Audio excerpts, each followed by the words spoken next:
문을 열어놓은 국회가 원구성 합의의 마지막 단계에 이르러서 주춤주춤하고 있습니다. 핵심은 과방위라는 보도가 오늘 신문에 이어지고 있는데 잘 해결이 될지 모르겠고요. 그런데 권성동 원내대표가 한 발언과 맞물려서 아무튼 논란을 낳고 있는 그런 상황입니다. 윤석열 대통령 오늘 아침에 도어 스태핑 가졌습니다. 금융 리스크 확산 속도가 엄청 빠르다면서 선제 조치를 강조했는데 오늘 원달러 환율이요 13년 만에 1,320원을 돌파했었다고 합니다. 이게 좀 아무튼 걱정입니다. 경제 문제가 앞으로 큰 걱정인데 포함해서 다양한 소식 오늘 세 분과 함께하도록 하겠습니다. 이종근 시사평론가, 한신대 김준혁 교수, 이은영 휴먼앤데이터 소장과 함께하겠습니다. 어서 오십시오. 네, 안녕하세요. 네, 반갑습니다. 내일이 초복이라는 뉴스도 저희가 잠깐 앞에서 만나봤는데 혹시 뭐 세 분은 내일 따로 계획이 있으십니까? 우리 김준혁 교수께서는 뭐 내일 초복 계획 따로 잡고 계신 게 있으신가요? 예, 좀 내일 좀 등산하고. 등산하시고. 고등학교 동기들하고 등산하고 내려와서 예. 삼계탕에 닭 한 마리. 막걸리 한잔 하는 게 계획입니다. 우리 이종근 평론가께서는 혹시 요즘은 닭보다 민어 아닙니까? 민어 좋죠. 민어 좋죠. 민어가 이제 복다림의 최고라고 하는데 예. 세 번의 복 중에 한 번은 그래도 민어를 먹어야 되겠죠? 예. 그래서 초복은 이제 민어로 준비하셨고 이은영 소장께서는 혹시 오리로. 오리요? 네. 설마 이제 자꾸 이렇게 마지막 발언을 주는 분께는 뭔가 특별한 거를 자꾸 이렇게 고안하시려고 하는 것 같더라고요. 오리로. 네, 근데 아직 복이 안 왔다는 게 지금 믿겨지지가 않아요. 그동안 그러니까요. 더웠던 건 다 뭐였지? 맞습니다. 네. 이게 지금 이제 초복일 뿐인데 앞으로의 더위가 조금 무시무시해지는 이번 주말이 되겠네요. 자, 가볍게 얘기 나눠봤고 저희 거두절미하고 스픽스가 선정한 일면으로 가보도록 하겠습니다. 어떤 내용이 오늘 스픽스가 선정한 일면에 담겨 있는지 함께 만나보시죠. 자, 이 주제는 아마 20년이 넘도록 해묵은 주제일 수 있으나 이게 다시 존폐 기로에 놓여 있습니다. 바로 사형제. 헌재 공개 변론이 13년 만에 헌법재판소에서 열렸는데요. 위헌 심판 때에 오른 게 96년, 2010년에 이어서 세 번째입니다. 물론 저희가 사형제 토론을 하는 시간이 오늘 뭐 본격 토론 이게 아니기 때문에 다만 그래도 나올 때마다 한 번쯤은 짚어봐야 되겠습니다. 뭐 사회적인 분위기가 또 어떻게 이동이 돼가고 있는지 한간에서는 이제 K 컨텐츠 비유를 많이 하면서 뭐 복수에 대한 주제를 삼는 걸 보면 사람들이 다시금 뭔가 그 사형에 대한 논의를 더 하고 싶어 한다 이렇게 해석하는 그런 문화평론가들도 더러 있더군요. 사형제 또다시 존폐의 기로에 놓여 있다. 동아일보 보도 이어서 볼까요? 생명권 침해하는 사형제를 없애야 된다라는 게 이제 청구인 측이고요. 두 차례 합헌, 번복 이유 없다. 법무부의 이제 기존 입장이 반복되고 있는 그런 상황입니다. 국민일보 보도 마지막으로 좀 볼까요? 사형제 대신 가석방이 없는 절대적 종신형이 거론된다. 즉 사형제 존폐 논쟁에는 이걸 대체할 만한 다른 형벌 문제가 늘 거론이 됩니다. 아니 사형제를 없애면 그러면 어떻게 하자는 얘기냐? 이제 대안이 필요하겠죠. 그러면 절대적 종신형이 필요하다. 이제 이런 논의까지 아무튼 있었다고 하는데요. 자, 이은영 소장님 먼저 드릴까요? 어떻게 생각하세요? 소장님께서는 사형제 찬성론자이십니까? 아니면 반대론자이십니까? 그러니까 지금 요새 보면은 이 범죄들이 너무 흉포화되어 있어가지고 그거에 대한 좀 양형 기준이 너무 약한 거 아니냐라는 얘기들이 계속 많았거든요. 네. 이 여론조사와 관련해서도 보면은 이 사형제를 이게 실시해야 된다라는 게 50% 정도가 되더라고요. 높네요. 예, 높은 편인데 그래도 예전에는 사형제 자체에 대해서 이제 인권적인 측면에서 없애야 한다라는 게 더 많았었거든요. 근데 지금 이제 없애야 한다라는 거는 거의 7.8%, 그러니까 10%가 안 돼요. 예, 그래서 지금 이 부분과 관련해서 이 범죄가 지금 굉장히 흉포화되는 것과 관련해서 이걸 좀 전반적인 양형제도의 재점검은 필요하다 그런 생각은 듭니다. 예. 이종훈 평론가께서 어떻게 생각하십니까?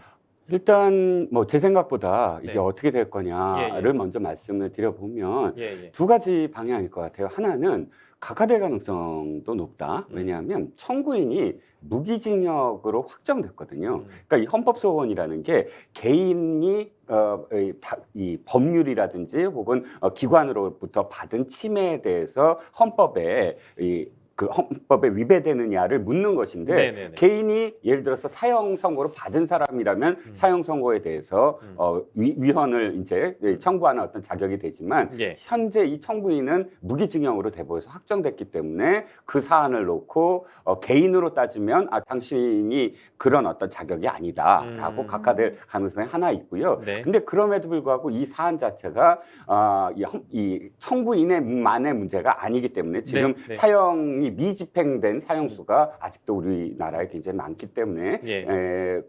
이 포괄적으로 뭐 판단을 할 수도 있습니다. 예. 그랬을 때는 이번에는 이 사형제 폐지 쪽으로 될 가능성도 높아요. 왜냐하면 헌재 그 판관들을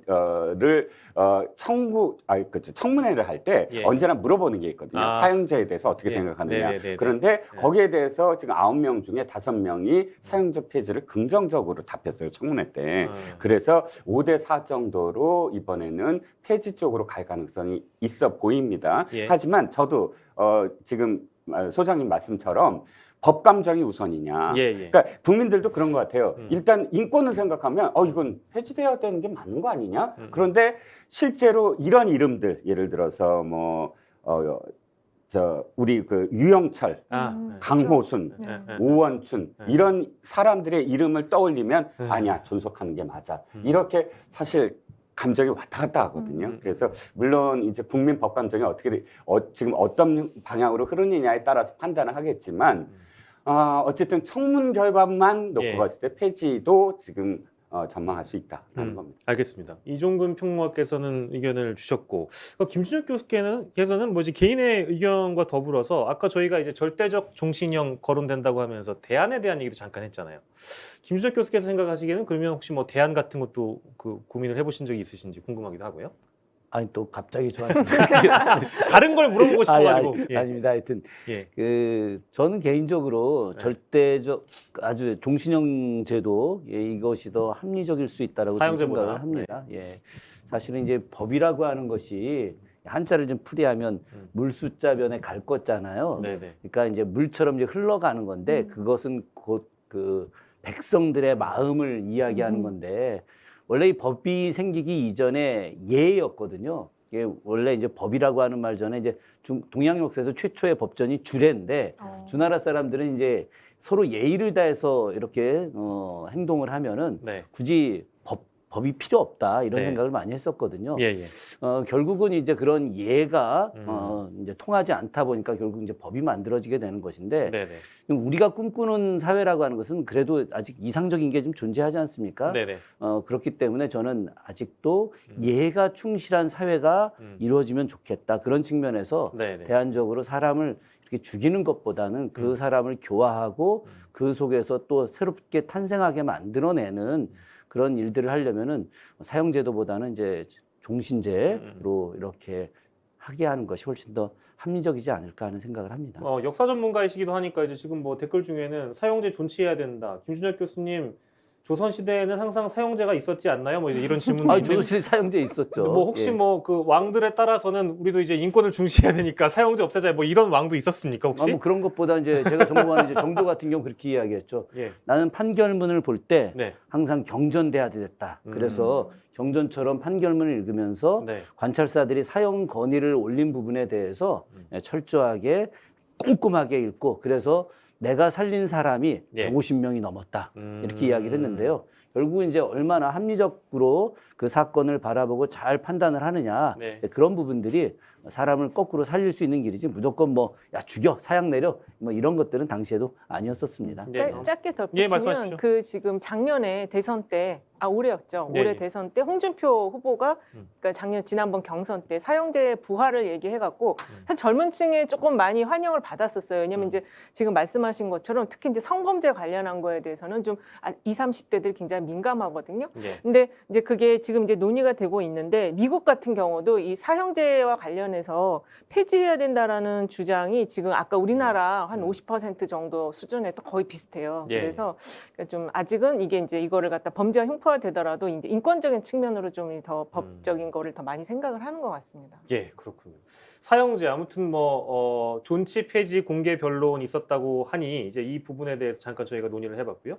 스펙스가 선정한 오늘의 일면 만나보고 있습니다. 저희가 그 기사들을 좀 많이 모아오긴 했는데 이 내용 저희가 소개를 해드리고 본격적인 주제로 나아가도록 하겠습니다. 중앙일보 보도 좀 만나볼까요? 쪽방촌 보도는 여름 겨울 되면 잊을만 하면 나오긴 합니다만 이 내용을 주시하는 분들이 많이 없습니다. 왜? 내가 쪽방촌에 살고 있지 않기 때문에 외면을 당하거나 주목을 못 받는 경우가 덜어 있어서 제가 갖고 왔는데요. 폭염, 폭우, 고물가 덮친 쪽방촌, 폐지를 팔아서 한 끼로 버틴다. 여기 이제 내용을 보면 월 50만 원 벌어서 식비 15만 원 쓰고 짜장면 7천 원 먹기도 어렵고 마가린 고추장에 밥을 비벼 먹는 이제 쪽방촌의 삶에 대해서 좀 조명을 하고 있습니다. 이런 부분들 좀 주목해서 봐주셨으면 좋겠고요. 한겨레 보도 나아가겠습니다. 요즘 그 이상한 변호사 우영우라는 드라마에서 영우가 좋아하는 게 바로 고래이기 때문에 뭐 상괭이 얘기도 나오고 해서 많은 분들이 고래를 관심 갖고 계신데요. 토종고래 상괭이가 질식사 한 채 발견돼서 이제 그 부검을 통해서 어떤 내막들이 있었는지 좀 씻는 기사가 한겨레에 나와 있습니다. 통영 해안에서 밀려왔는데 알고 보니까 임신 한 채 죽었다고 하네요. 그리고 질식사라고 합니다. 즉 그물에 걸려서 폐에 포말이 가득한 그런 상태였다고 해서 결국에는 이 상괭이 죽음이라는 것이 인간에게 보낸 경고가 아니겠느냐라는 경고의 메시지. 우리가 이제 주변을 좀 돌아보자는 의미에서 스피스는 이렇게 1년을 선정하고 있고요. 자, 다음 보도로 이어가겠습니다. 그렇습니다. 비상경제 민생회의, 영끌족 청년도 부담 낮춰준다. 아무튼 오늘 도어 스태핑에서 윤석열 대통령이 밝힌 대로 민생 안정이 중요하고 경제 위기가 심각합니다. 그래서 이제 어제 있었던 금융부문 민생 안정 계획에서는 영끌족, 청년 부담을 좀 낮춰주기 위한 그런 대책들이 마련해야 되겠다. 그런 계획이 발표가 됐고요. 한겨레 보도.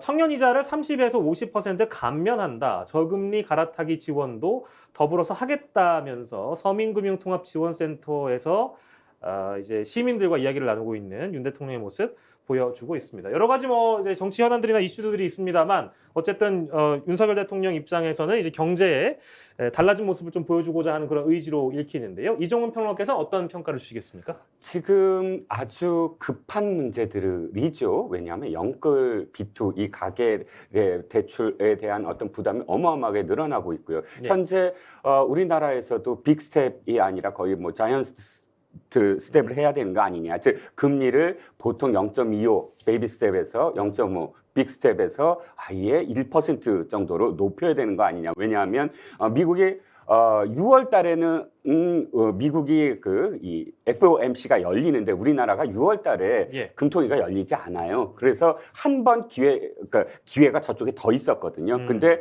저쪽에서 점프를 하다 보니까 지금 자칫 잘못하면 역전이 된다. 역전이 일찍 될수록 금리가 역전될수록 완전 우리나라에서 자금이 그대로 미국으로 다 빠져나가는 상황이 될 것입니다. 그랬을 때 진짜 수십 년 만에 빅스텝을 할 것이냐 뭐 이렇게 지금 예상이 되고 있는데 그렇다면 영끌 B2 쪽은 고금리 때문에 거의 이 생존의 정말 생활 문제가 아니라 생존의 문제로 바뀔지도 모릅니다. 예. 먼저 선제적으로 영끌이나 B2 2030 세대에 대해서 또는 자영업자들에 대해서 이렇게 그 금융과 관련된 지원을 한다. 이것은 저는 굉장히 바람직하게 보입니다. 하지만 예. 한 가지 아쉬운 점은 뭐냐면 지금 윤석열 대통령이 비상경제회의에서 보여주는 어떤 스텝 자체가 정책적인 언어예요. 그런데 지금 국민들이 바라는 건 정치적인 언어를 바라거든요. 이게 정책적인 언어와 정치 언어는 어떻게 다르냐면 예. 정책적인 언어는 바로바로 흡수가 안 돼요.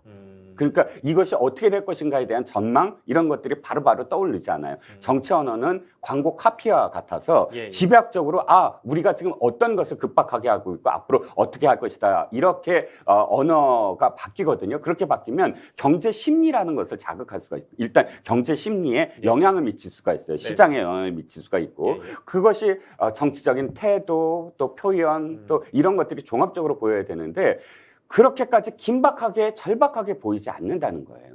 물론 정책적으로 그렇게 계속 뭐 비상경제 회의를 통해서 하나씩 내놓는 것은 굉장히 중요하죠. 그런데 지금은 정책적인 측면에서 사람들에게 홍보하는 것도 중요하지만 경제 심리 국민들이 불안해하고 있고 매일매일 물가가 몇 시간 만에 막 뭐 뛴다 이렇게 느낄 정도의 어떤 그 고통을 어떻게 정치가 아우를 수 있느냐. 예. 매주 한 번씩 정책적인 언어를 표현하는 것도 중요하지만 예. 그것을 집약적으로 우리는 무엇으로 잡는다, 어떻게 할 것이다, 어떻게 잡을 수 있다라는 확신을 주는 그런 그 정치 언어로 좀 표현을 해야 된다라는 생각입니다. 정치적인 언어, 이은용 소장님 혹시 카운슬 해주신다면 정책적인 언어 말고 뭔가 지금 뭐 지지율도 많이 이제 떨어져 있는 상태이기 네. 때문에 이제 이런 모습들을 보여주면서 반등 모멘텀을 마련하려고 하는 그런 접근도 분명히 있을 법합니다. 그러면 정치적인 언어로 어떻게 또 표현을 하는지도 중요할 것 같아요. 일단 이게 이제 그 영끌족의 사이즈가 규모가 어느 정도인지를 먼저 보고 저런 이야기가 나와야 되거든요. 근데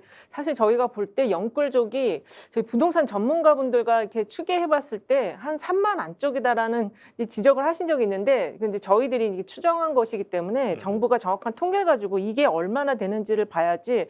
지금 영끌족에 대한 지원 해야 되겠다. 그리고 빅스텝으로 취약층이 전가돼서는 안 된다. 이런 얘기를 지금 하셨는데, 사실 집 없는 예비 부부들은 영끌족이 부럽다 이런 얘기를 한다고 합니다. 네네. 그래서 이게 이제 그때그때 지금 경제가 어렵다고 해서 바로바로 즉자적으로 이렇게 대책을 세워서는 절대로 안 되고요.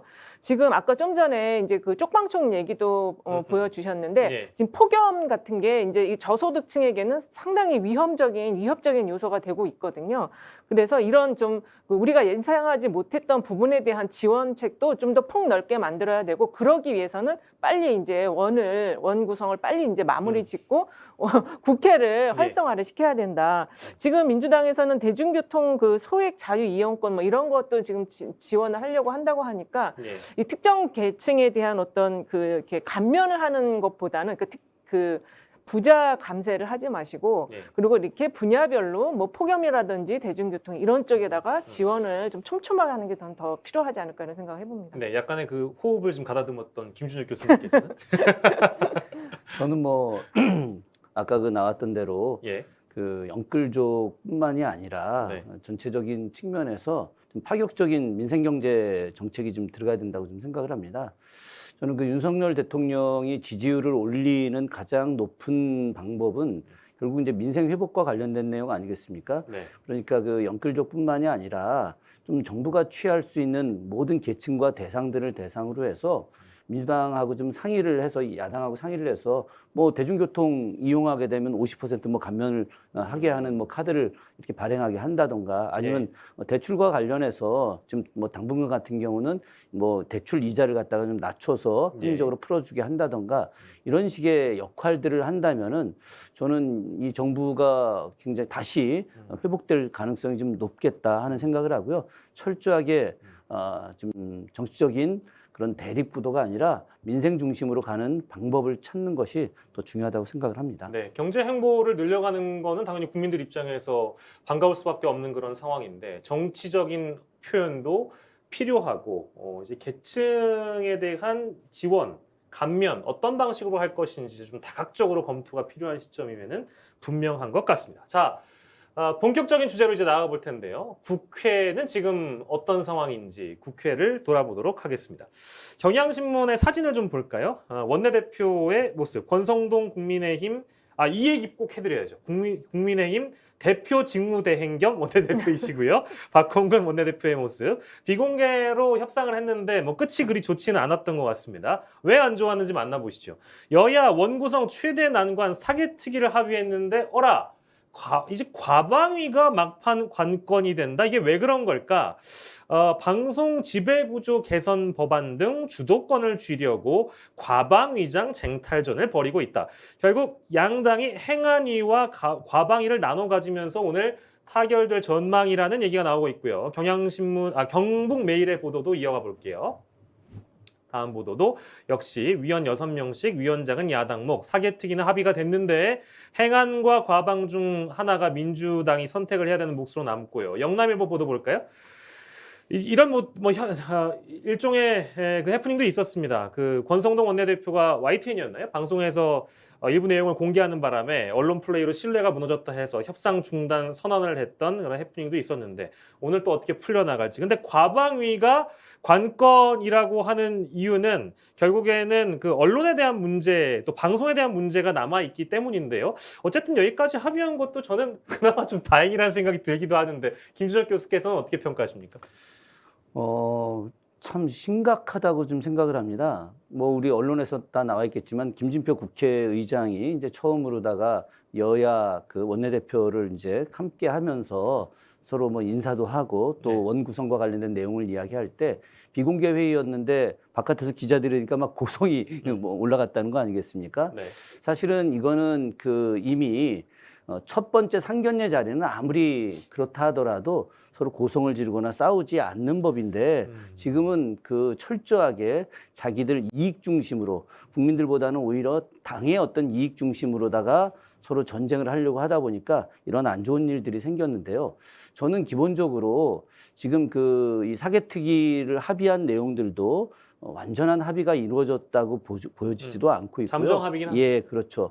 저는 뭐 기본적으로 그 법사위와 관련해서 민주당이 양보한 부분에 대해서는 예. 오히려 큰 틀에서 물론 민주당 당원들 중에서 강성 지지층들 같은 경우 법사위 양보에 대해서 굉장히 반대를 많이 하고 있지만 좀 더 큰 틀에서 예. 어떤 민주적 절차를 회복하고 운영을 하는 측면에서는 뭐 법사위 양보도 충분히 할 수 있다. 그러면 그와 관련해서 지금 여당인 국민의힘에서도 사개특위 문제뿐만이 아니라 과방위와 관련해서도 네. 이런 통 큰 그런 결단과 또 이런 그 배품, 시혜, 뭐 시혜까지는 아닐 수 있겠지만 예. 그런 부분들이 오히려 전반적으로 국민들에게 신뢰를 받는 길이 아닌가 그런 생각을 좀 합니다. 뭐 지금 당장 딱 결론이 나온 건 아닙니다만 일단 뭐 오늘 아무튼 뭐 이번 주 내에는 다 이제 완만하게 합의가 되지 않을까라는 전망을 뭐 제 스스로 해봅니다만 이정근 평론가께서는 좀 희망적으로 보십니까? 어떻습니까? 예.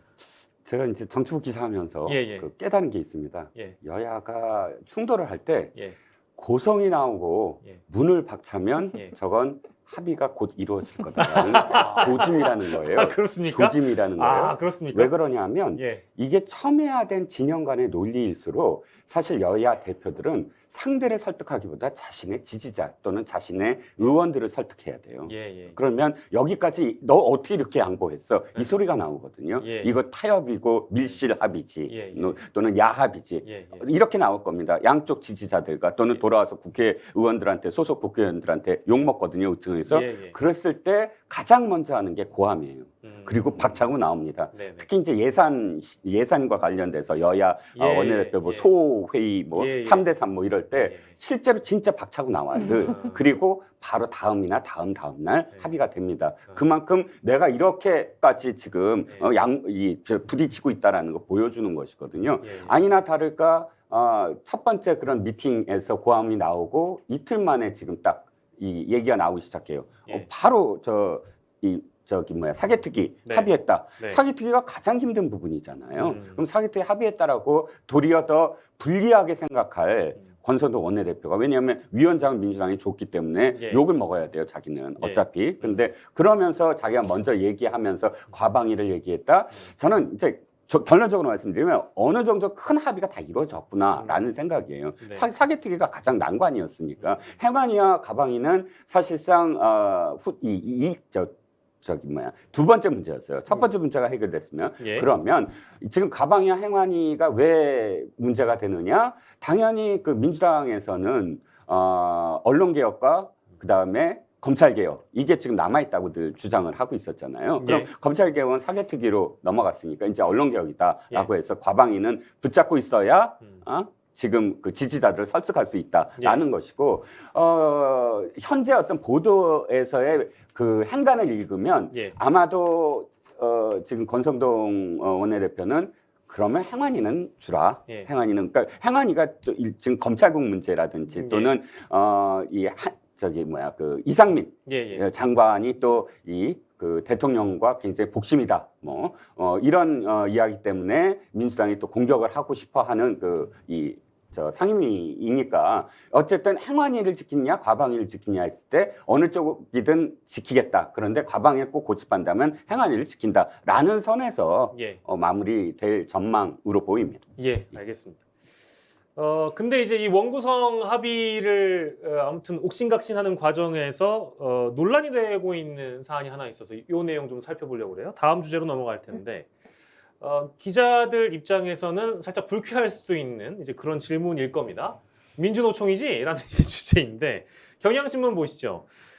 권성동 원내대표가 KBS를 비롯해 MBC다 민주노총 산하의 언론노조에 의해서 언론노조가 다 좌지우지하는 방송 아닌가 솔직히 까놓고 얘기해서라는 인터뷰를 KBS 라디오에서 하셨죠. 그리고 이제 그거 관련해서 국회에서 기자들이 질문을 하니까 아니 이제 양심을 가지고 취재하는 기자들도 있는데 그거 좀 적절한 답변 아니었을까 이렇게 물어봤더니 뭐 당신 민주노총이지 이제 이런 질문을 했다는 거예요. 아, 예, 그렇습니다.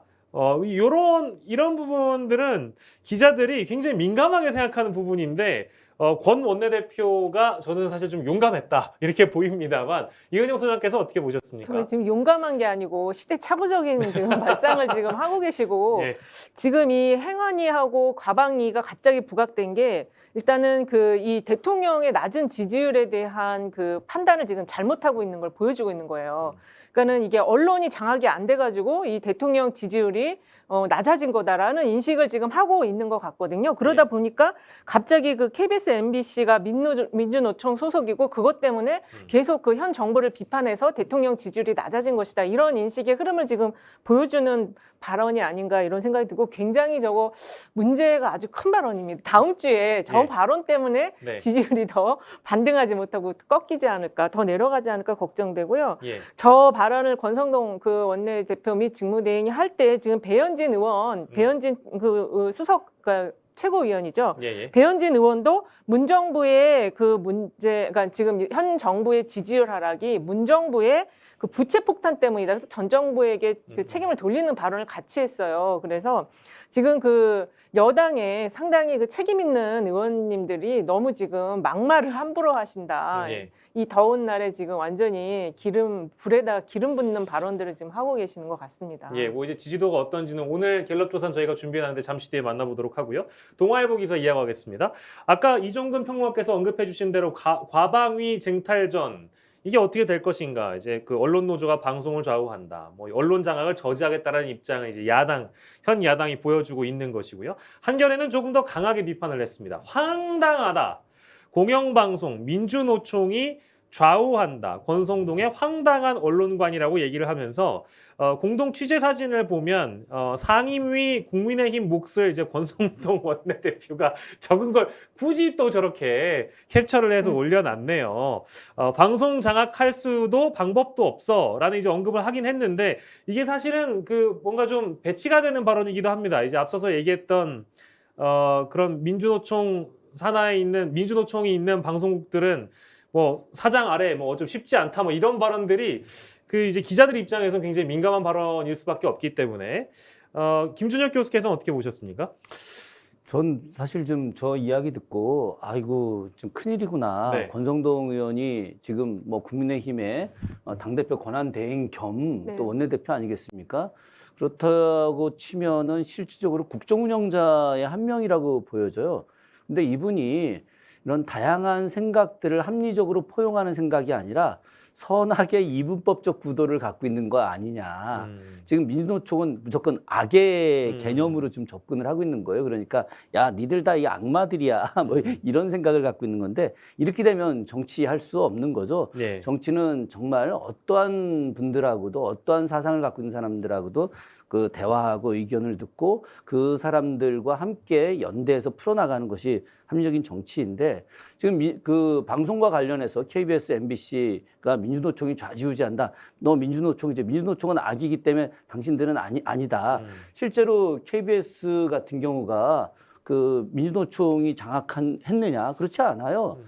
새노조가 민주노총과 관련이 되어 있긴 하지만은 그러나 KBS의 상당 부분의 어떤 그 조합원들 같은 경우는 기존 KBS 조합에서 활동을 하고 있거든요. 예. 저는 민주노총이 언론을 갖다가 장악해서 좌지우지하는 것이 아니라 정확하게 말하면 정부 예산에 의해서 좌지우지 되는 거예요. 지금 KBS 같은 경우는 정부 예산으로 다 움직여지는 것이고 MBC 같은 경우도 실질적으로 뭐 방송문화진흥회에서 정부 예산 받아갖고 다 움직여지는 거 아니겠습니까? 네. 정부가 방송 예산을 가지고 통제하고 있는데 무슨 민주노총 때문에 하고 있다 이런 식으로 이야기하는 건 전혀 잘못되어 있는 것이고 지금이라도 포용적인 사고로다가 방송을 갖다 좀 더 제대로 이야기할 수 있고 소통할 수 있는 그런 내용으로다가 발전시켜 나가는데 역할을 하는 것이 더 중요하지 않을까 생각을 합니다. 네, 뭐 물론 이제 레거시 미디어의 그 방송 편향성에 대해서는 그 보시는 시각들이 조금 다른 분들도 덜어 있기 때문에 저런 발언에 대해서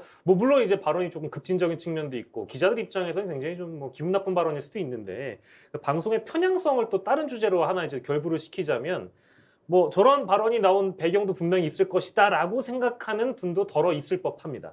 이종근 평론가께서는 어떻게 생각하세요? 제가 그렇게 생각합니다. 어떻게 하셨습니까? 자, 지금 권순도 원내대표나 또 배현진 최고위원 등 국민의힘 의원들이 잘못하고 있는 건 뭐냐면 지난 5년 동안 했던 행태를 그대로 답습해서 하면서 예. 지난 5년간을 비판해서는 안 된다는 거예요. 다른 모습을 보여야죠. 이를테면 지난 5년간에 돌아봤을 때 방송통신위원장들이 아예 방송통신위원장 되기 직전까지 나는 종편 중 하나는 꼭 없앨 거야 라고 공공연하게 얘기했던 사람이 방송통신위원장이 되거나 예. 아니면 사실 시민단체라고 하지만 상당히 특정 정파에 국한돼서 방송의 올바름만을 지적해온 시민단체, 언론 시민단체의 대표였던 사람이 방통위원장이 되거나 예. 그러면 다른 정파로 봤을 때 아니 김어준의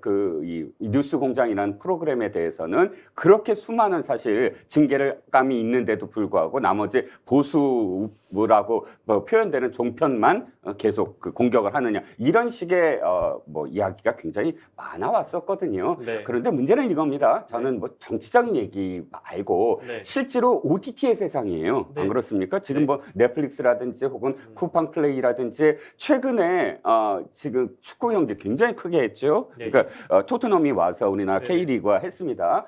그 내내 이 시청자들이 도대체 어디서 볼 수 있는 거야 한 거예요. 왜냐하면 쿠팡 플레이만 했으니까 네, 네, 네. 종편에서도 안 하고 뭐 네. 저기 지상파에서도 안 하고 그런데 지금은 OTT 세상이에요. OTT가 완전히 이 권력을 지금 행하고 있고 모든 것들이 다 빨려 들어갑니다. 지상파의 드라마 역시 사실 OTT화 하지 않으면 그만큼의 제작비가 안 나와요. 네. 지금 우리나라의 지상파가 드라마 제작을 할 때 OTT에 진짜 뭐 이 자본이 없으면 못 만들 정도의 어떤 상황이 돼버렸어요. 그러면 지상파의 역할은 앞으로 어떻게 할 것인가? OTT의 세상에서 실제로 살아남으려면 어떻게 할 것인가에 네. 대한 지금 방통위원장이 생각이 있었느냐? 지난 5년 동안 난 방통위가 그런 부분에 대해서 얼만큼 공청회를 했는지, 얼만큼 방송의 어떤 그런 개혁을 위해서 지상파의 개혁을 위해서 외쳐왔는지 모르겠고요. 예. 그런 점에서 어쨌든 방통위 바꿔야 되고 KBS와 MBC 그 안에 있는 구성원들이 사실 절박함이 없어요. 진짜 자신들이 절박하다면 스스로 나서서 이걸 어떻게 개혁해야 되겠다가 나서야 되는데 아니 우리는 그래도 월급 나와. 우리는 그래도 잔존할 수 있어. 뭐 이런 의식이 있기 때문에 저는 뭐 민노총이냐 아니냐 보다 더 중요한 건 KBS, MBC, 방통위가 사실상 생존의 문제, 앞으로의 어떤 방송의 전망의 문제로 예. 사실 바뀌지 않으면 안 된다라는 말씀을 드리고 싶습니다. 근데 이제 조금 걱정이 되는 것은 이제 어떤 발언의 수위나 표현 이런 것들이 예전에 그 윤석열 대통령 대선 후보 시절에 뭐 공영방송을 마치 이제 뜯어 고칠 것처럼 네. 발언하셨던 그런 일종의 언론관이라고 해야 되나요? 그런 언론관과 혹시나 권 원내대표가 너무 맞닿아 있는 것처럼 해석될 여지가 있는 발언이 아니냐 이제 이런 지적도 있어서 아니 그러니까요. 제가 네, 모두의 네, 말씀을 드렸잖아요. 네. 대단히 그러니까요. 부적절하다. 네, 대단히 네. 부적절하다고 말씀을 드린 부분이 바로 그거예요. 그러니까 지금 권성동 원내대표가 이 행한 어떤 오류는 뭐냐면 일반화의 오류예요. 그렇죠. 지금 뭐 교수님도 말씀하셨지만 너희 모두 민노총이지. 이건 진짜 말이 안 돼. 그 안에서 구성원들이 자부심을 갖고 진짜 일하는 모든 사람들을 전부 다 하나의 어떤 규정화돼서 일반화시켜 버렸잖아요. 예. 그럼 그냥 적을 다 만들어 버리는 거예요. 네. 그렇게 그쵸. 그러니까 일반화의 오류로 이야기하면서 자신들의 어떤 생각을 국민들한테 소통하겠다? 그건 말이 안 되고요. 예. 그러니까 예, 이게 일반의 오류도 있지만 지금 현장의 분위기를 전혀 지금 캐치하지 못하는 부분이 있는 것 같아요. 이게 언론 노조는 이제 화이트 칼라 노조로서 지금 복수 노조가 허용되어 있거든요. 그래서 ITN도 그렇고 KBS도 그렇고 인류조 이노조가 있고 저기 세계인 조직도 있고 막 이래요. 노조가 여러 개인데도 있고 이래서 그 현장의 목소리가 좀 다원화돼 있어서 이 뭐 이렇게 민노총의 말을 듣고 따라가고 이런 상황이 지금 절대 아니거든요. 네. 더군다나 그 MZ 세대 그 새로운 그 그러니까 젊은 세대의 기자들은 이 노조가 좀 달라요, 기존하고. 그래서 무투쟁, 무조직 이런 노조를 지향을 하는 그런 형태로 지금 많이 바뀌고 있어서 지금 이 권성동 그 원내대표 및 직무대행이 이 현장, 언론 현장을 좀 정확히 파악할 필요가 있다. 저 발언 자체는 일반화에 오르라기보다는 지금 현실을 전혀 이해하지 못하는 발언이다. 그래서 진짜 문제가 있다라고 보는 거예요. 저는 아마 이제 요 발언이 이제 금요일에 막 이제 이렇게 월요일, 신문에 화제가 네. 되고 있으니까 다음 주쯤에는 월요일. 또 누가 물어보면 아마 오해다. 난 그 곡해했다. 네. 그 잠깐 그 얘기한 거 이렇게 오해. 이게 이래서 언론이 문제인 거다라고 이제 허허실실 넘기시지 않을까라는 전망을 조심스레 해보겠습니다. 예, 저희 여론조사 준비됐죠. 10시에 그 한국갤럽이 주간 여론조사를 발표하는데요. 저희가 그래픽을 좀 준비했습니다. 띄워주세요. 지난주 거 저희가 그 분석해 봤는데 한국갤럽에서도 32의 국정 지지도가 나왔고 부정평가가 53으로 아무튼 데드크로스 이후에 그 격차가 좀 많이 벌어지고 있는 그런 상황이라서 지난 한 주간을 좀 돌아보면 어떤 측면이 영향을 끼쳤을까라고 분석을 해볼 수 있을까요, 김준혁 교수님? 일단은 뭐 윤석열 대통령이 그 대통령으로서의 무게감에 대한 그 자리에 대한 무게감을 너무 스스로가 지금 가볍게 만든 것이 아닌가 하는 생각이 많이 듭니다. 사실 그 지금 이제 시대가 바뀔수록 뭐 그 집안에서도 네. 아버지의 권위보다는 아버지가 자상하고 따뜻하고 또 가족들하고 편하게 이야기하는 그런 아버지상으로 변해가듯이 대통령도 역시 마찬가지로 예전에 뭐 무겁고 권위적인 것보다는 좀 더 편하고 소통하는 이런 대통령의 모습으로 가는 것이 맞는 것임에도 불구하고 네. 윤석열 대통령의 어떤 도어스태핑에서의 발언이라든가 아니면 뭐 여러 가지의 어떤 그 행동 같은 것들이 네. 특히나 또 민생 문제를 제대로 해결하지 못하는 이 부분들에 대해서 저는 국민들이 좀 가벼운 대통령 그리고 실언하는 대통령 그리고 이거 약속을 지키지 않는 대통령으로서의 모습을 자꾸 갖기 때문에 저는 부정적 평가가 커지는 것이 아닌가 하는 그런 생각을 하게 됩니다. 이은영 소장님은요, 어떻게 보십니까? 지금 이 갤럽하고 어저께 나왔던 MBS 조사하고 거의 지금 비슷한 패턴이거든요. 지금 이 53%, 32%인데 MBS 자료는 33%, 53% 이렇게 나왔어요. 예. 두 회사 다 이제 부정평가가 긍정평가보다 훨씬 많이 앞섰는데 네. 이게 지금 갤럽 거 지금 자료를 보면은 한 달, 그러니까 지금 7월 지금 둘째 주로 하고 그 6월 둘째 주랑 이렇게 한 달 살 비교해 보면 거의 지금 17%포인트가량 갑자기 급락을 했거든요. 예. 그러니까 이 현상은 이제 우리가 여러 가지 지금 원인을 찾고 있는데 결국 김준혁 교수님 말씀하신 것처럼 하나의 요인이에요. 오너 리스크라고 우리가 표현할 수가 있는데 사실 저희들이 이 대통령에 대해서는 오너 리스크라는 말을 거의 안 썼거든요. 예. 근데 지금 이 말을 쓸 수밖에 없는 게 뭐냐면 일단은 그 안 쓴 이유는 이게 선출직으로 당선이 되신 분이기 때문에 국민들이 오너 리스크를 제거하고서 표를 주셨다. 그래서 오너 리스크는 없다고 보고 있고 또 공적 영역에서 활동을 하기 때문에 어떤 사적 이익 추구를 하지 않을 것이다라는 전제하에서 이 대통령은 오너 리스크가 없는 사람이라고 우리가 보고 있었는데 예. 지금 이렇게 급락을 한 거는 오너 리스크라고 사람들이 이제 인식을 하기 때문에 이렇게 급락을 하는 것 같아요. 그러니까 그 내용, 오너 리스크의 내용에는 사적 이익 추구라는 측면보다는 지금 말씀하신 것처럼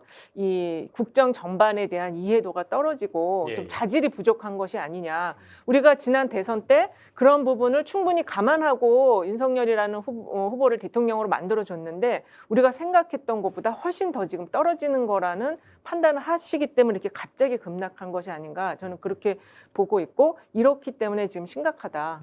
근데 더 문제는 이제 반등의 모멘텀이 좀 쉽지 않다는 거죠. 지난주에도 이제 반등할 네. 수 있는 어떤 기회나 이벤트, 정치적 이벤트 이런 것들이 좀 부족한 상황에서 어떻게 이걸 타개할 수 있는가 이제 그게 조금 전망이 어둡다 이런 말씀도 이제 이 수장님 주셨고 저도 이제 개인적으로 좀 취재를 해보니까 대통령 측근들 중에서 분위기를 잘 파악할 수 있는 분에게 들은 얘기를 좀 빌리자면 뭐 이건 편을 드는 건 아닙니다. 좀 속상하다는 거예요. 왜냐하면 대통령이 이제 가까이서 보면 굉장히 이제 좀 뭐랄까 어떤 그 권위주의적이지 않고 말도 되게 재밌게 하고 이런 분인데 뭐 도어 스태핑 과정에서 나오는 말들이 너무 솔직하고 이렇게 툭툭 던지는 말들이 언론의 뭐 1차 해석, 뭐 2차 해석을 걸러지면서 뭐 그대로 보도를 하기도 합니다만 뭔가 이제 그 그 지적을 받는 부분들이 너무 아프게 다가오기도 하지만 너무 오해를 많이 받는 것 같다라는 이제 그런 항변도 있었습니다. 이거 제가 전해드리는 바고. 우리 이종근 평론가께서는 글쎄 이게 너무 좀 빨리 그 국정 지지도가 빠지고 있어서 그 방법을 좀 제안해 주시면 좋을 것 같아요. 여기서 어떻게 좀 타개를 해야 되겠습니까, 윤 정부가? 일단 앵커께서 말씀하신 거에 대한 숟가락 하나 더 붙이면 예. 청와대에 있는 지금 대통령실이죠. 예, 예전 대통령실. 청와대, 네. 예전 청와대를 얘기할게요. 예전 정부의 청와대에 있는 그런 사람들을 만나서 얘기를 들어보면 첫 번째 하는 얘기가 딱 그거예요. 속상해. 왜 지지율 안 오는지 몰라. 네. 대통령 열심히 일하거든. 아침부터 밤까지. 근데 왜 국민들은 몰라주나 몰라를 1년 때부터 합니다. 그 똑같아요. 패턴이. 그런데 가장 문제가 되는 건 뭐냐면 이겁니다. 대통령이 지금 보여주고 싶은 게 있어요. 그래서 보여주고 싶은 건 막 보여주는 거예요. 하지만 국민이 보고 싶은 거에 있어요. 그러니까 대통령이 하고 싶은 말이 있어요. 근데 국민은 듣고 싶은 말이 있거든요. 여기서 괴리가 생기는 거예요. 그럼 대통령은 국민이 지금 듣고 싶은 말이 뭘까? 국민이 보고 싶은 모습이 뭘까? 그것을 맞춰야 돼요. 근데 계속 지금 대통령실이나 혹은 대통령은 나 지금 보여줄 게 너무 많아. 하고 싶은 말이 너무 많아. 이런 인식을 갖고 있거든요. 국민들이 듣고 싶은 말은 우리가 시작을 했을 때 너무 오만하게 보였습니다.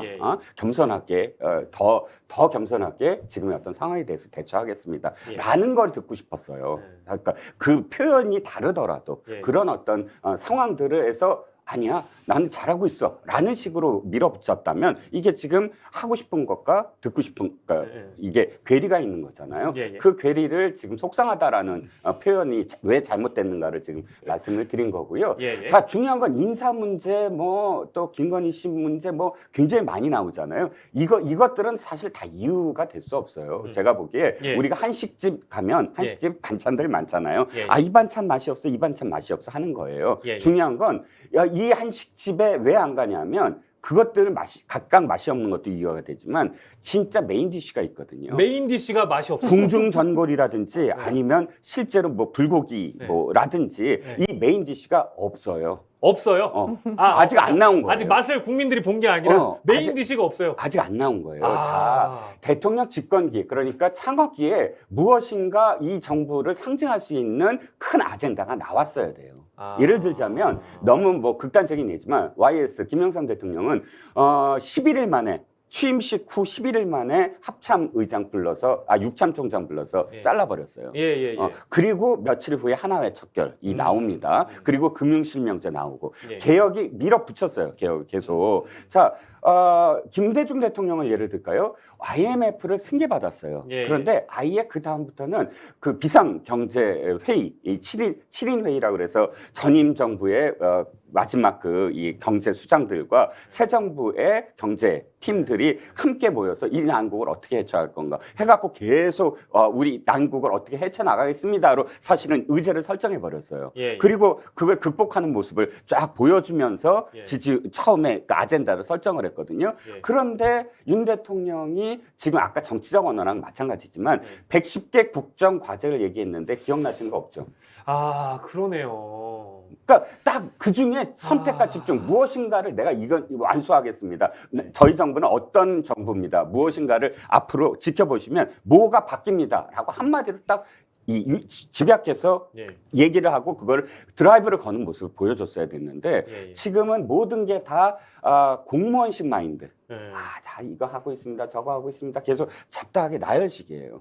그러다 보니까 이 국민들이 바라봤을 때 이 정부가 앞으로 뭘 할까에 대해서 청사진이 아직 안 나온 그게 저는 결정적인 문제라고 보거든요. 진짜 뼈아픈 지적을 해주셨네요. 저도 이제 그 동일한 의견을 좀 갖고 있는데 이게 이제 MB 때랑 이게 좋은 비교는 아닌 것 같아요. 근데 MB 때는 차라리 어떤 국가적 어젠다를 설정해서 방향을 설정할 수 있는 어떤 어젠다를 던지고 국민한테 평가를 받아서 지지도가 떨어졌다는 거예요. 예를 들면 4대강 이런 걸로 지지도가 떨어졌는데 지금 메인 DC가 없는데 지지도가 빠지는 게 너무 이제 그 뼈아프다라는 아무튼 평가들도 있는 것 같습니다. 그렇습니다. 앵커님 말씀에 한 말씀만 더 드리면 지금 지지율 떨어지는 문제들을 보면 국가적 논쟁적인 이슈가 하나도 없다는 거예요.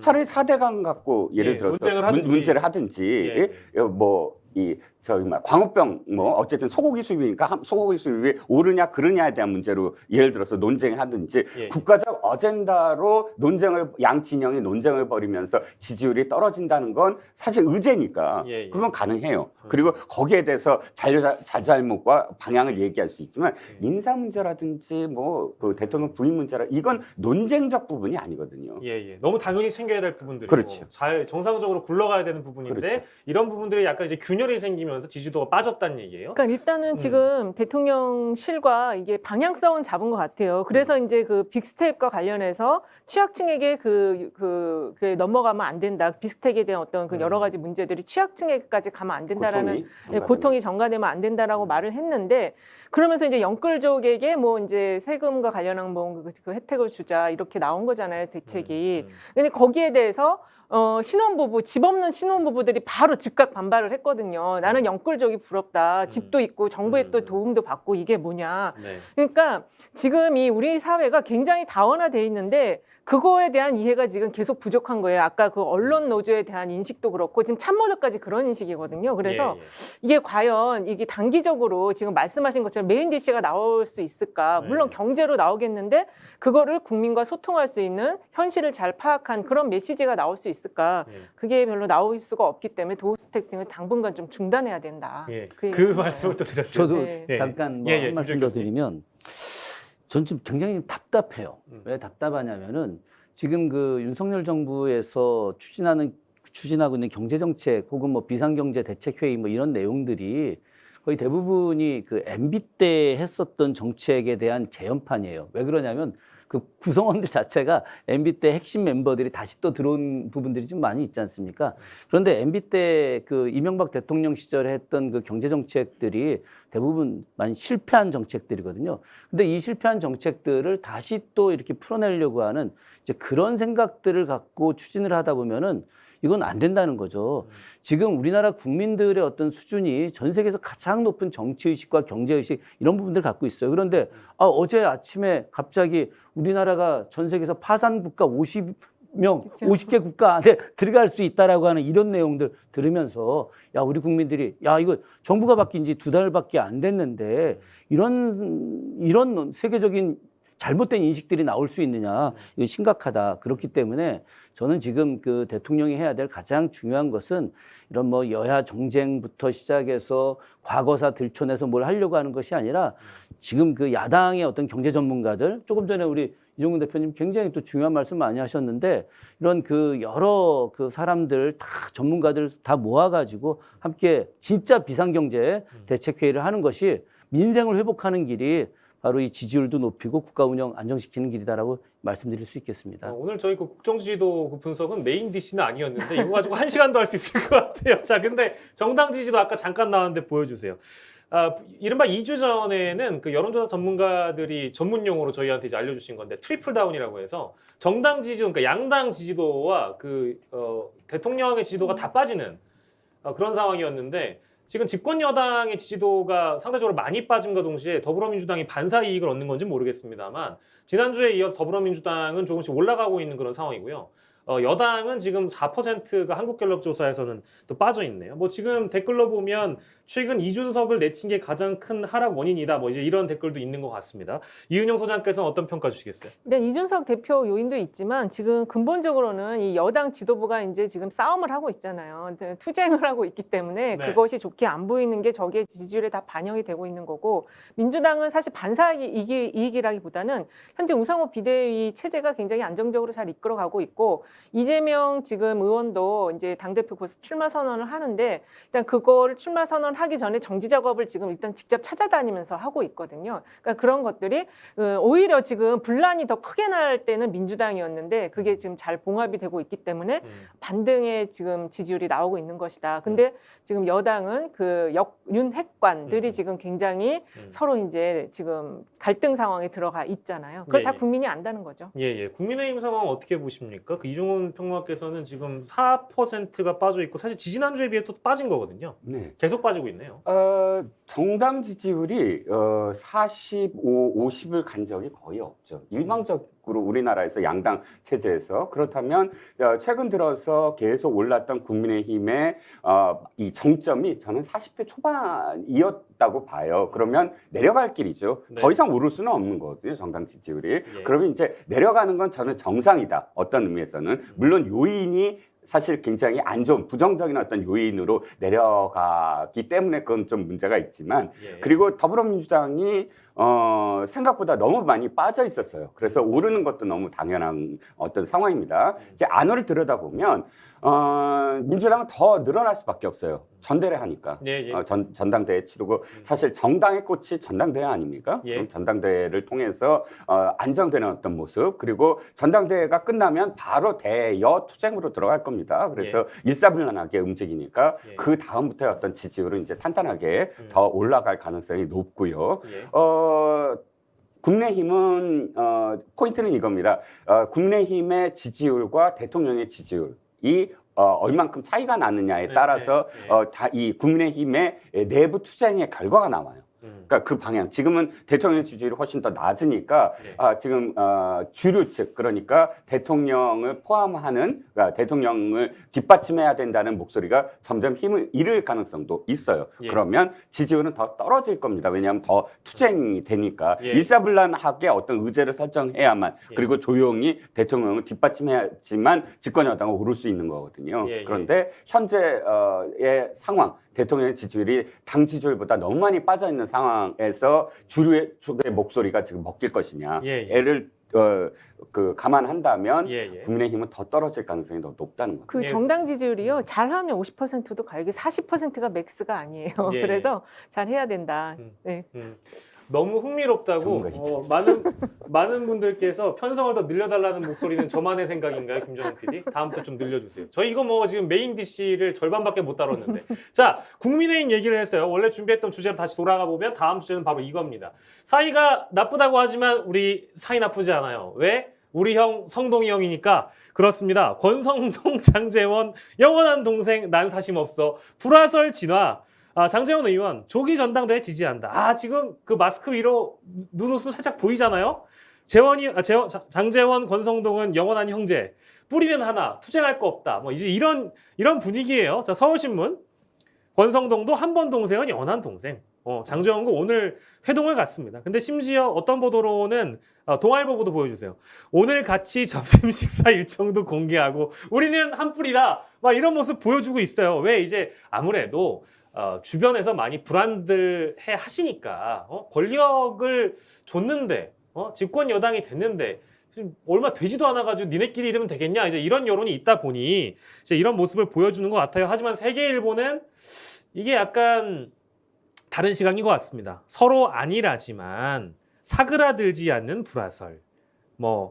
뭐가 불화인지 몰라서 그냥 지켜볼 뿐이라는 표현도 나오긴 합니다만 이준석 징계 후 수습 과정에서 이상 기류가 있었다. 그런 이상 기류들은 여의도 정가에서 많이 좀 감지가 됐었죠. 그러다 보니까 대통령 지지율, 당 지지율 하락을 하면서 이게 미묘한 영향을 끼치지 않았겠느냐. 하지만 지금은 이제 숨고르기고 당권 경쟁이 본격화되면 또 싸우지 않겠냐라는 전망이 많이 있습니다. 김준혁 교수님. 아니 두 사람 해병대예요? 한 번 해병은 영원한 우리는 형제! 해병? 예? 뭐 한 번 형제는 영원한 형제? 아유 참 말도 안 되는 이야기죠. 친형제들 사이에서도 재산 문제 가지고 서로 다투고 네. 뭐 살인 사건도 나고 뭐 이런 일들 많이 있지 않습니까? 이 정치라고 하는 것은 정치 지향, 정치 이념, 정치적 실천 이런 과정 속에서 서로 연대하고 또 그 과정에서 올바른 정치하는 거 아니겠습니까? 그냥 자기들이 뭐 서로 좋고 한 번 동생, 영원한 동생 뭐 이런 개념으로 접근할 것이 아니라 저는 그 내부에서 장제원 의원과 권성동 의원이 철저하게 당내 권력 투쟁하고 있다 이렇게 보여지고 있습니다. 근데 지금 두 사람의 권력 투쟁이 과연 우리나라 국민들에게 올바른 것이냐? 저는 정말 국민의힘이 잘 됐으면 좋겠습니다. 왜 그러느냐? 지금 대통령이 당선되고 집권하기 시작한 지 2달 됐는데 저는 정부 여당이 함께 이 어려운 위기를 극복하는데 최선의 역할을 다해야 된다고 생각을 해요. 그런 측면에서 국민의힘이 정말 똘똘똘똘 뭉쳐가지고 제대로 된 정책 만들고 또 정부의 각 부처하고 협의해서 당정협의 잘해가지고 제대로 했으면 좋겠는데 지금 가장 핵심적인 두 사람이 저렇게 겉으로는 아닌 척하지만 속으로 권력투쟁하고 있는 것들 국민들 다 알고 있거든요. 그러다 보면 제대로 역할 못하게 되면 우리나라의 뭐 경제 문제 더 어려워지고 국가 신뢰도 떨어지니까 저는 두 사람이 뭐 저런 식의 어떤 액션 취하지 마시고 예. 진짜 단결했으면 좋겠습니다. 직무대행 체제와 관련해서는 그리고 좀 불편한 심기가 아직 우리 장재원 동생한테는 읽히거든요. 성동이 형이 직무대행 이렇게 길게 가는 거 나 원치 않아. 아무튼 이제 그런 시각인 것 같은데 이거 잠깐 일시적이고 또 싸울까요? 평론가님 어떻게 보세요? 사실 싸운다는 것 자체가 납득이 안 가죠, 국민들은. 왜냐하면, 노무현 대통령 한번 떠올려 보시죠. 우광재 좌이정 그랬잖아요. 네. 안희정과 이광재가 노무현 대통령 집권 초기에 싸운 적 있습니까? 그게 불가능한 개념이에요. 네. 왜냐하면 정권을 지금 같이 만든 사람들이잖아요. 자칫 잘못해서 이 정권이 실패하면 이 두 사람은 대표적인 패족이 됩니다. 우리 패족이라는 말 쓰잖아요. 예. 그러면 두려워해야 돼요. 뭐냐면 이게 지금 성공해야 돼. 그러니까 제일 순위가 이 지금 윤석열 대통령은 성공해야만 자신들이 패족이 되지 않는 거거든요. 그러면 현재 해야 될 어떤 상황은 뭐냐면 어떻게든 당을 추스려서 대통령의 성공을 위해서 안정적으로 당을 운영해야 된다. 이게 제일 목표가 돼야 될 사람이 다른 누구보다 이 두 사람인데 네. 이 두 사람이 어떻든 뭐 형제건 아니건 뭐 서로 선진국민연대에서 만났건 안 만났건 이런 게 중요한 게 아니라 지금 수일간 서로 불화설이 나왔는데도 어떤 네. 액션도 취하지 않았다. 예. 그리고 그 안에서 뭐 원로가 됐든 누가 됐든 이런 불화가 계속 나오는 것에 대해서 뭐 일침을 가하든 아니면 뭐 중재를 하든 이런 게 전혀 없었다. 이 두 사람의 눈치만 봤다. 그래서 며칠 후에 두 사람이 다시 점심 먹어요 라고 이렇게 진화가 된다. 이 모든 과정이 예. 정말 있을 수 없는 진짜 꼴불견이다라고 예. 저는 표현하고 싶어요. 예. 두 사람은 자신들이 이제 곧 패족이 될지도 모르는 그 엄중한 어떤 상황을 인식을 해서 예. 제발 권력 투쟁이라고 여겨지게 만드는 예. 그런 행동들을 자제해야만 한다 생각합니다. 예, 알겠습니다. 저희 이제 마무리할 시간이 다 되었는데요. 스픽스에 나오시면 항상 돗자리를 까시는 돗자리 전문가이신 우리 이은영 소장께서 지금 곰곰이 생각을 하시다가 이 둘은 어떻게 될까 지금 속으로 이제 그 전망을 해보시고 계신 걸 제가 좀 다 봤어요. 그러면 어떻게 됩니까? 이 두 사람은 뭐 지금 이제 이렇게 사이가 좋아 보이지만 지금 이종근 평론가 말씀대로 원칙대로라면 절대 이런 모습을 보이지 않아야 되는데 네. 앞으로 이제 사실 그럴 만한 상황들이 많이 좀 연출될 수도 있을 것 같아가지고요. 아니 앵커님 사이가 좋아 보이세요?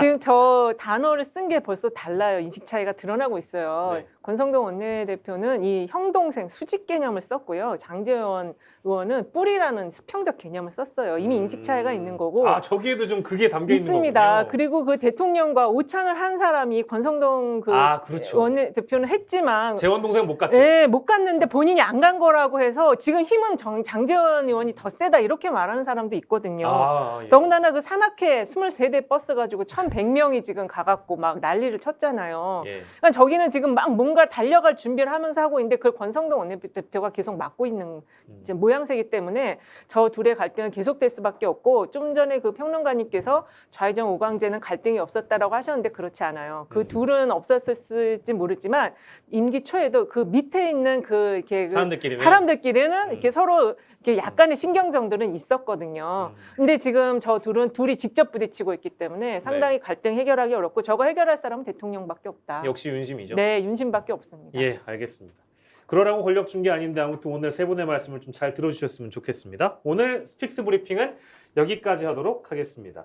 김준혁 한신대 교수, 이종근 시사평론가, 휴먼앤데이터 이은영 소장과 함께했습니다. 고생하셨습니다. 감사합니다. 네, 오늘의 한마디 시간입니다. 삼권 분립. 다들 잘 알고 계시겠지만 오늘날의 민주주의 국가에서는 힘을 크게 세 가지로 나누죠. 행정부, 입법부, 사법부, 권력을 나누는 것입니다. 삼권 분립이 민주국가가 원활히 잘 굴러갈 수 있는 최적의 구조임과 동시에 서로 견제하고 균형을 이루기 위해서는 꼭 필요합니다. 한쪽으로 힘이 쏠릴 때는 권력의 남용이 생기고 절대 권력은 어디선가 부패의 싹이 자라기 쉽다는 것을 우리는 너무 잘 알고 있습니다. 윤석열 정부가 임명할 첫 대법관 후보들이 어제 발표됐습니다. 윤 정부 들어서 폐지된 민정수석실을 대신해서 대통령 임명 공직자의 검증 업무는 법무부 인사정보관리단이 할 가능성이 거론되고 있습니다. 다행인 것은 한동훈 장관이 톤을 조절하면서 법관 인사검증 관련해서 법무부 관리단의 역할 축소를 시사하는 발언을 했다는 점. 그러나 실제 이를 공식화할지는 역시 두고 봐야 할 일입니다. 현 정부 임기 중에 대법관 13명, 헌법재판관 9명이 모두 임명돼야 합니다. 사법부 인사검증의 첫 스텝이 꼬이면 차후에도 돌리기 어렵습니다.